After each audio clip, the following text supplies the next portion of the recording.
Thoughtless Entertainment presents Bandcamp Fridays, weekly album reviews. What's up, guys? Welcome to another episode, my 10th episode to be exact, of Bandcamp Fridays, bringing you new music, new bands to check out every week. Why don't you guys do me a favor and go down and subscribe? I've got a few new show ideas I'd like to do, but I don't want to waste all my good ideas on fucking 5 to 20 views. Come on, guys. Help me out, man. Let's see, who do we got up this week? First up, it is a band called Concrete Winds.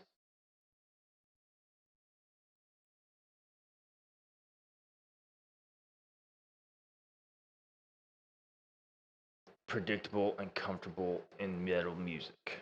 Their third album is self-titled for mandatory reasons and shows the band furthermore exploring the extreme in extreme metal. This truly is rabies set to music.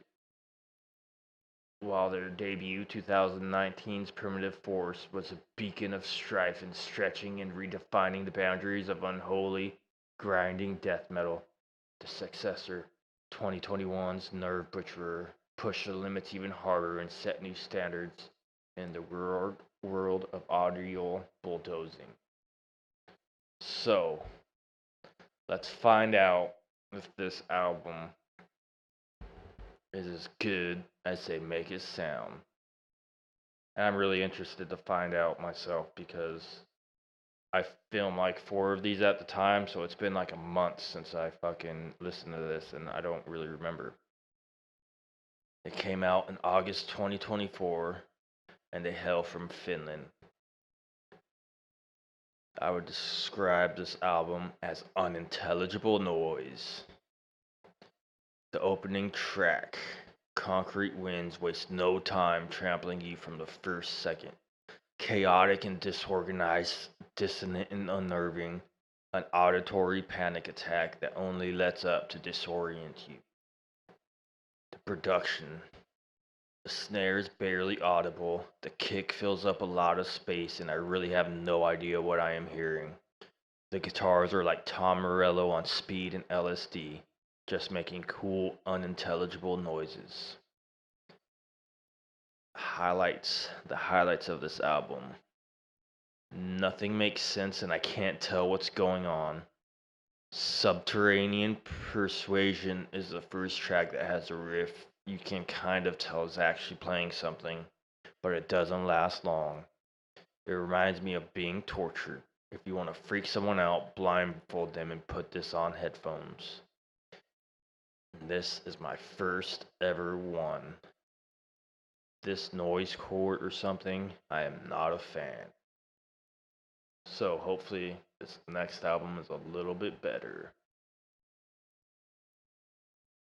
It is called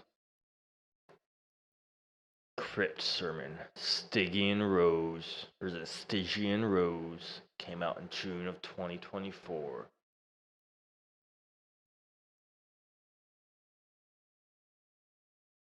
Dark heavy metalers Crypt Sermon unveil their bewitching new album, The Stygian Rose, under the Dark Descent banner, featuring guitarist Steve Jansen, vocalist Brooks Wilson, drummer Enrique Sagarniga, guitarist Frank Chin, bassist Matt Knox from Horrendous. I think we'd check those guys out. And keyboardist Tanner Anderson. The Philadelphia-based sextet parlayed their time away from the spotlight into a grander, more mysterious Crypt Sermon. The interflow of doom and heavy metals underpins the Stygian Rose, but these boundaries are effortlessly transcended from the blistering solo salvo of Flimmers and Underworld and the commanding rhythm of Heavy is the Crown of Bone to the evocative Near Eastern vibes of Thunder, Perfect Mind, and the intricate, masterful journey of the 11-minute title track, Stygian Rose, epitomizes the band's burgeoning musical and conceptual prowess.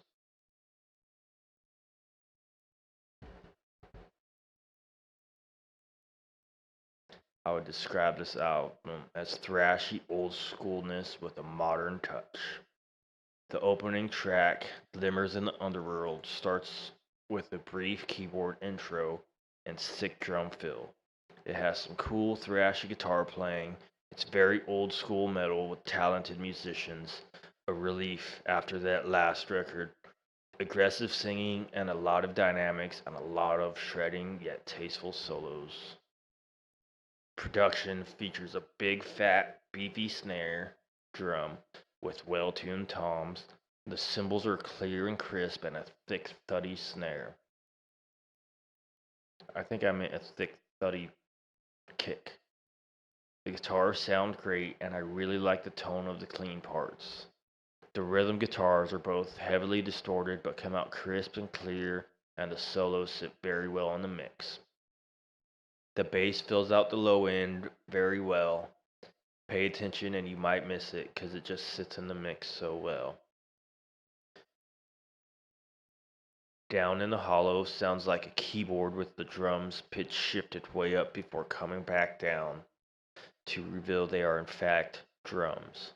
It was very cool and a dark arpeggiated guitar part with a tom heavy groove before kicking it up with a cool rhythmic riff.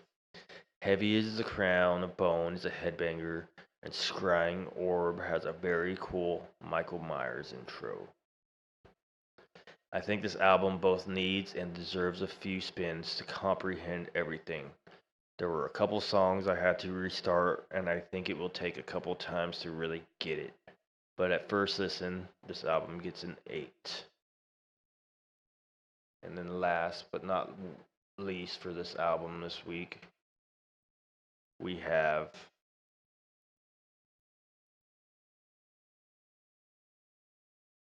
Blood Incantation's Absolute Elsewhere is unlike anything you've ever heard before at roughly 45 minutes, and like I said, the perfect album length.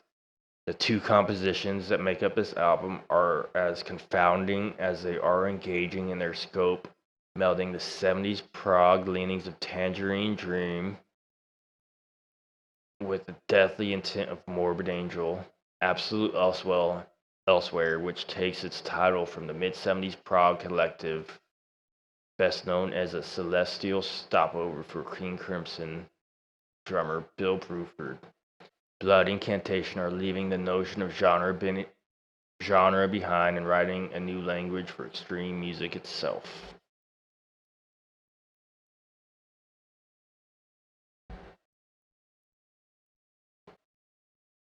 This album came out on Dark Descent Records. I would describe it as trippy, psychedelic journey through the depths of hell. The Stargate Tablet 1 has a cool ascending guitar riff and some leads. I can tell right away something is different about them. Then they break down into a trippy, jazzy section. It's the heavy metal Pink Floyd, even with a soulful David Gilmour solo, then back to a headbanging riffage. The production is very clean and very laid back, and they blend the different sections together seamlessly.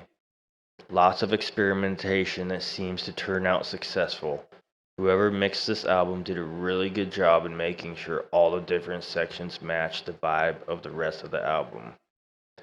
Tablet 2 is 3 minutes of a whole lot of nothing before getting some acoustic guitars, followed shortly by some other distorted stuff. Tablet 3 kicks the metal back up, then there's an Egyptian-y tribal mid-section that was really cool that didn't last long enough. The message, Tablet 1, starts off pretty heavily, and you wonder if they are changing the direction for the first part of the album. Altogether, the messages, Tablet 1 leans more to the metal than the Stargate section. And now on the Tablet 2, they incorporate clean singing for the first time, and guess what? It's very Pink Floyd sounding. The Tablet 3 is the fastest and heaviest part so far, but it's 11 minutes, so let's see where they take us. If you like metal and you like Pink Floyd, I highly suggest this album. It's almost like the metal parts don't matter that they are metal, because it's just all about the journey, man. That's why this album gets a 10. Also, I might still be stoned from last night.